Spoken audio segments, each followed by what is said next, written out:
Hi, Elizabeth. Thanks for joining us here today. If you could just open by telling us a little bit about what your current role is and what you're doing within the market.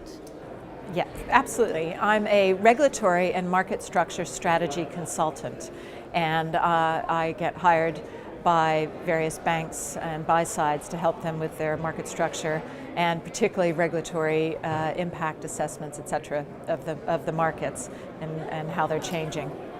And you were speaking earlier on this morning. I just wanted to touch on what you'd spoken about there. You were, for the fixed income, they're looking a lot at the equities market and comparing it to it. What would you say are the key synergies that the fixed income traders can take away from the equities market?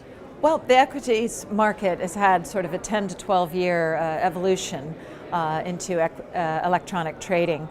And it did not happen without its struggles and challenges. However, a lot of good has come out of it, mainly the automation. And what I would particularly take from the equities market is probably in the pre-trade space and the sourcing of liquidity electronically. That will be very, very useful in the fixed income space, which is having more and more fragmented liquidity.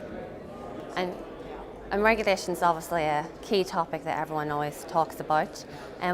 What the regulators are actually mandating, do you think that's actually going to be feasible for the fixed income markets? That's definitely the question of the day. The regulators very much know about the equities market, and all you have to do is read MiFID II to see how much equities language is in there. It constantly refers to normal market size, etc. And a lot of what is written doesn't make sense in the fixed income space. Having said that, the overall goal of having a fixed income market that is open for business no matter what the market conditions is a good thing. I just kind of wish they would sort of give that to us as a principle to achieve and let the market practitioners who know their space get on with it to achieve it.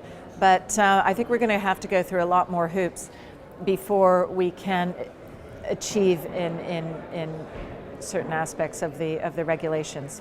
Yeah, and since regulations are really driving the electronic trading in the fixed income space, and obviously you're an American, so you can sort of help us with this point, are there similar regulations in the US, or what's driving that market?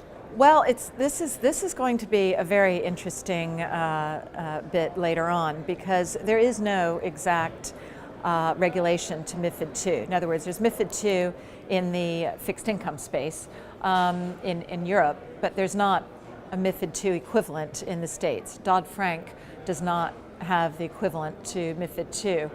So this will be a challenge. There will be probably regulatory arbitrage, not in a nasty way, but there might be, electronic trading is a global business.